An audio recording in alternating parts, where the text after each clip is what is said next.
مرد میخواست از همسرش جدا شود. یکی از دوستانش از او پرسید: همسرت چه عیبی دارد که از او میخواهی جدا شوی؟ گفت: یک مرد هیچگاه عیب زنش را به کسی نمیگوید.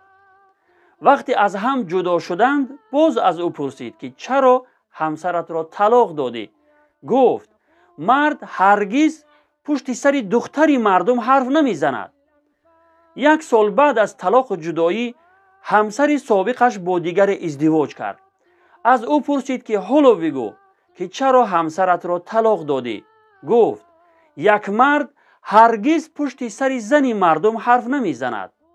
بله، مرد واقعی چنین است، ولی متاسفانه هر مرد این را درک نمی کند.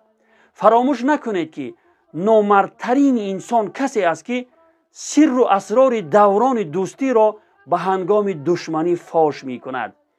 مردانگی صفت است، نه جنسیت.